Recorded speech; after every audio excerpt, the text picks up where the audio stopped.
Բացի impeachment-ի հարցից կար էլ ուրիշ հարց, որ պետք է ներկայացնեիք Ռուբինյանին։ Այո, Ռուբինյանի հետ եւս 3 հարց կար։ Մեկը վերաբերվում է դրան, որ ինքը ընդգրկված է Ալեն Սիմոնյանի կարգադրությամբ ստեղծված Հայաստանի Հանրապետության եւ Արցախի Հանրապետության ազգային ժողովների միջև համագործակցության հանձնաժողովի կազմում։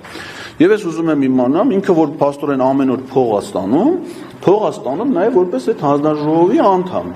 Ես ուզում եմ իմանամ այդ հանձնաժողովը քանի նիստ են գումարել մինչև հիմա, ինչ հարցեր են քննարկել, ինքը այնտեղ ինչ դիրքորոշումներ ունի, առաջիկայում երբ է նիստ նախատեսվում, ինչ են պատրաստվում անել, ինքը այդ հանձնաժողովի անդամ է։ Իր պարտականությունների կատարման վերաբերյալ տեղեկություններն են ինձ հետաքրքիր։ Երկրորդը ինձ հետաքրքիր է նրա կարգավիճակը, որովհետև նրա կենսագրական տեղեկություններում կա, որ ինքը ի թիվս ԿՊ-ական այլ գործիչների Նիկոլ Փաշինյանի, Սասուն Միքայելյանի, Հակոբ Արշակյանի 2016 թվականի մայիսին մասնակցել են ապրիլյան պատերազմին։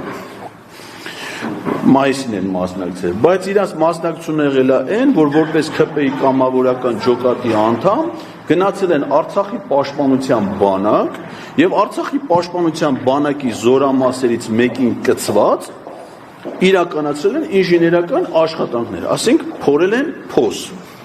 Ես հիմա ուզում եմ իմանամ, ինքը ուզում է, չի ուզում գնա մատ իր փորած փոսը տեսնի, միգուցե մտնի մեջը, միգուցե անվտանգային նկատառումներից ելնելով հողը տա վրեն։ Բայց հետաքրքիր է իր փորած փոսը որ երկրի տարածքում է ինքը փորել։ Եթե դա Ադրբեջանի տարածքում է, հիմա ինչի չի գնում Ադրբեջանի տարածքում փոսփորի, եթե ինքը փոսփորող է Ադրբեջանի տարածքում։ Եթե փորելա որպես ինչ է փորել, ռազմական հանցագործ է ինքը, թե պետական դավաճան, ինձ դա հետաքրքիր իմանալ իրանից իր կենսագրական տվյալները եւ իր այսօրվա հայտարարությունները։ Եվ նաեւ հայ-թուրքական գործընթացում հայտարարում են, ասում են Ռուբինյանը այդ գործընթացի հայկական կողմի ներկայացուցիչը։ Նայում ենք սահմանադրությանը, կառավարության արտաքին քաղաքականությունը վարում է կառավարությունը։ Ռուբինյանը օրենսդիր իշխանության ներկայացուցիչ է։ Սահմանադրությամբ ասում է, որ իշխանությունները տարանջատված են։ Օրենսդիր իշխանությունը վերահսկում է կառավարության, օրենսդիր իշխանության ղեկավար մարմնի ներկայացուցիչ, ո՞նց է կառավարության ֆունկցիա իրականացնում։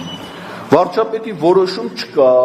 որ ինքը այդպես ֆունկցիա իրականացնում, այսինքն ինքն իր ավճությամբ զբաղվում։ Ուզում եմ իրանից մատը կարող ենք տեղյակ չի մեր երկրի օրենքներից, կա իր կարգը, կարող ինքը չգիտի, որ ինքը ազգային ժողովի փոխնախագահ է։ Բայց ուզում եմ իր հետ այդ հարցերը լավ կլինի ձեր ներկայությամբ փորձենք պարզաբանենք, որովհետև ինքը երբեմն ճեպազրույցներ տալիս է ազգային ժողով։ Այնպես է տահաշ ձեր ունի, շատ երկար չի լավ իրան լսել, էլի, այնպես ճահճաղան այնպես ձեն ունի։ Բայց մենք այնուամենայնիվ պետք է հասկանալ իրանից, ինքը ով է, իրանից ինչ է ներկայացնում, այս ինչով են զբաղվում մեր երկրի։ Ես որպես քաղաքացի այդ իրավունքը ունեմ եւ իրանց ընդունելությունն էլ հայտարարում են, որ այդ իմանանք։ Հայտարարում են գալիս ու փախնում են։